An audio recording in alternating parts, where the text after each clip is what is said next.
নমস্কার বন্ধুরা, আজকে আমরা কালীঘাটের যে কালী মায়ের মূর্তি, সেই অদ্ভুত রহস্যময় মূর্তি, এই রহস্যময় মূর্তি নিয়ে আমরা আলোচনা করব। কালীঘাট কালী মন্দির ভারতের এক প্রাচীনতম শক্তিপীঠ।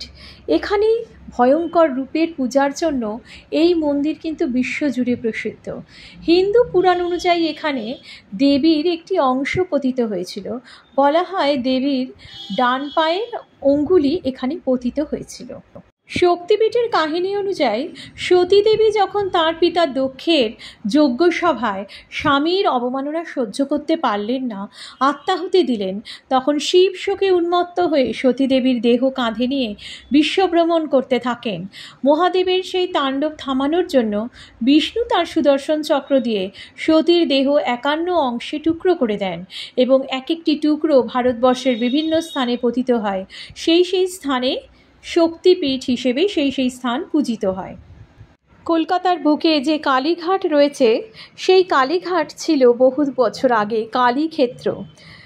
আত্মারাম ব্রহ্মচারী নামক এক মাতৃ সাধক সেই কালীক্ষেত্রের গভীর জঙ্গলে এসে মা কালীর ধ্যান করছিলেন। এরপর এক রাতে তিনি দেবীর কণ্ঠ শুনতে পেলেন। তাকে বলা হয় যে বেদিতে তিনি বসে ধ্যান করছিলেন সেটি ব্রহ্মবেদী, অর্থাৎ এখানে একদা ব্রহ্মা বসে দেবীর ধ্যান করতেন। সেই দেবীর অঙ্গের পাশে কালিন্দীর হ্রদে রয়েছে। তাকে এও নির্দেশ দেওয়া হলো যে নীলগিরি পর্বতে ব্রহ্মানন্দ গিরি নামক একজন সাধক আছেন, তার কাছে যে কোষ্ঠী পাথরের শিলাস্তম্ভ আছে, সেই শিলাস্তম্ভ যেন এই ব্রহ্মবেদিতে এসে স্থাপন করা হয়। এরপর আত্মারাম নীলগিরি গেলেন এবং সেখানে ব্রহ্মানন্দ গিরির সাথে দেখা করলেন। ধারণা করা হয় কোনো দৈব বলে সেই 12 হাত লম্বা আর 2 হাত চওড়া শিলাকে কালীঘাটে আনা হয়েছিল। বলা হয় তখন স্বয়ং দেবশিল্পী বিশ্বকর্মা সেখানে আবির্ভূত হয়ে সেই শিলাকে মাতৃরূপ দেন এবং তা ব্রহ্মবেদিতে স্থাপন করেন। এভাবে দেবীর স্থাপনা হলেও তখনও দেবীর সেই খণ্ডিত চরণ নিখোঁজ। এমতাবস্থায় এক রাতে কালিন্দী হ্রদের পাশে সাধনাকালে আত্মারাম ও ব্রহ্মানন্দ হ্রদের ভেতর একটি স্থান থেকে আলো দেখতে পান। দেখেন হঠাৎ করে একটা অদ্ভুত আলো বিচ্ছুরিত হচ্ছে। পরদিন ভোরে তারা সেখানে মায়ের চরণাংশ পান।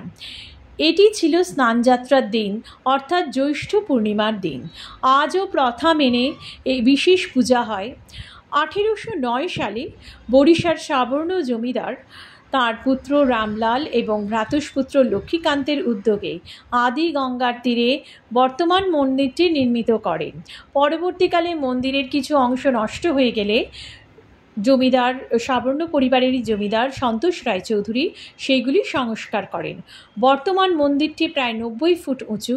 মন্দিরের উপর রয়েছে 3টি কলস, একটি ত্রিশূল ও একটি ত্রিকোণা ধাতব পতাকা যাতে ওম লিখিত।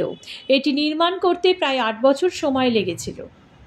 বলা হয় এই কালীঘাট ছিল বহু প্রাচীন কালীক্ষেত্র এবং এই কালীক্ষেত্র বা কালীঘাট কথাটি থেকেই কলকাতা নামটির উদ্ভব করা হয়েছিল।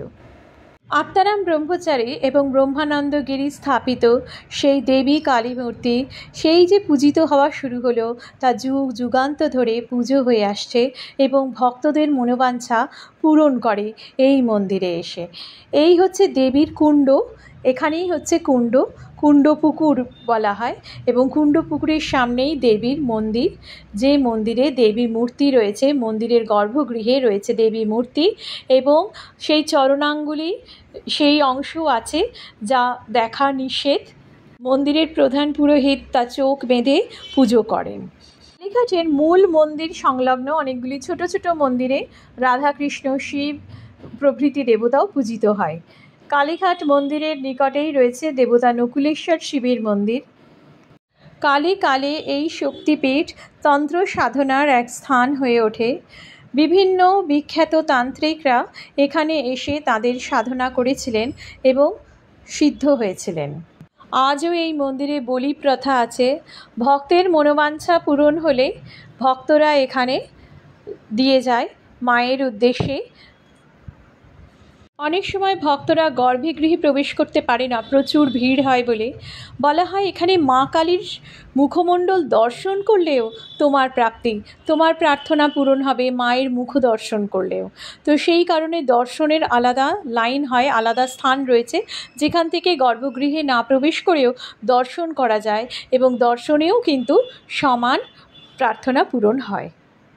ভিডিওটি অবশ্যই লাইক, কমেন্ট, শেয়ার করবেন আর অবশ্যই চ্যানেলটি সাবস্ক্রাইব করে রাখবেন।